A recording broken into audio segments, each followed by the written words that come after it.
கோவை அன்னபூர்ணா உணவகத்துக்கு வந்து உணவு சாப்பிட்டுவிட்டு ஜிஎஸ்டி வரி அதிகமாக உள்ளதாக எம்எல்ஏ வானதி சீனிவாசன் சண்டையிடுவதாக அந்த உணவகத்தின் உரிமையாளர் ஸ்ரீனிவாசன் கிண்டலாக கூறியிருந்தார்.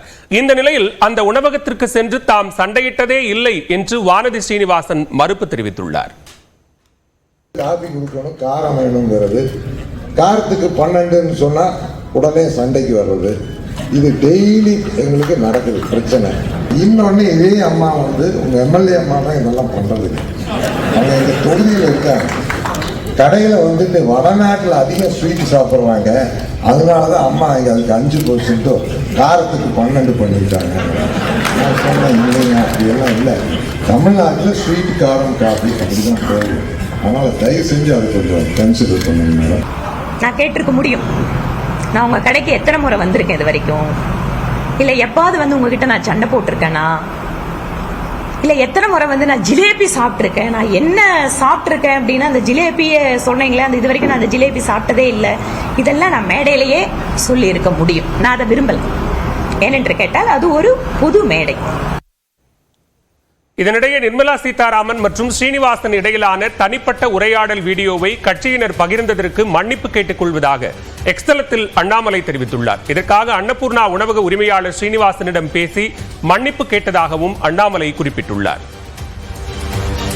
கோவையில் ஜிஎஸ்டி குறித்து முறையிட்ட அன்னபூர்ணா உணவகம் போன்ற ஒரு சிறு நிறுவன உரிமையாளரை ஆணவத்துடன் மத்திய அமைச்சர் நிர்மலா சீதாராமன் அவமதித்தது கண்டனத்திற்குரியது என்று ராகுல் காந்தி தெரிவித்துள்ளார். பணமதிப்பிழப்பு, ஜிஎஸ்டி வரி விதிப்பு என பல ஆண்டுகளாக சிறு குறு தொழில் நிறுவனங்கள் தவிக்கும் நிலையில் இப்படி அவமதிப்பது ஏற்கத்தக்கதல்ல என்றும் அவர் குறிப்பிட்டுள்ளார். இதனிடையே மத்திய அரசும் மத்திய அமைச்சர்களும் தமிழர்களின் சுயமரியாதையை சீண்டாமல் இருக்க வேண்டும் என்று திமுக எம்பி கனிமொழி கூறியுள்ளார். பணியுமாம் என்றும் பெருமை சிறுமை என்ற திருக்குறளை மேற்கோள் காட்டி தனது எக்ஸ் பக்கத்தில் கனிமொழி பதிவிட்டுள்ளார்.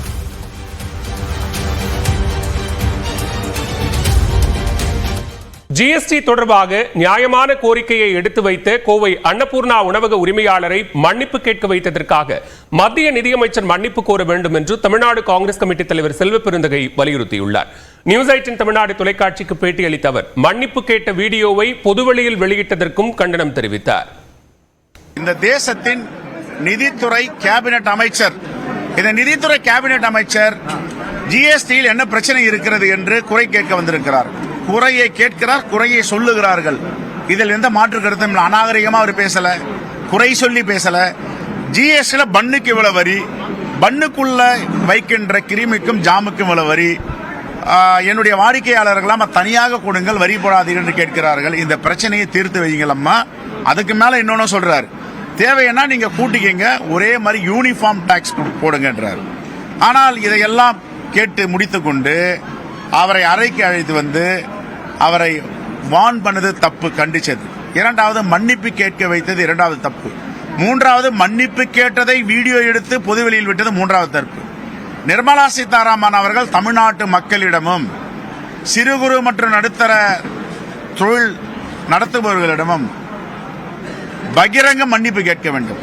இந்த தவறு நடந்திருக்கிறது, இது நடந்திருக்க கூடாதுன்னு மன்னிப்பு கேட்க வேண்டும். தொடர்ந்து தமிழ்நாட்டு மக்களை அவமானப்படுத்துவதும் அசிங்கப்படுத்துவதும் ஓரங்கட்டுவதும் அவர்களை ஒரு பொருட்டாக நினைக்காமல் இருப்பதும் இதையெல்லாம் வன்மையாக காங்கிரஸ் பேரியக்கம் கண்டிக்கிறது.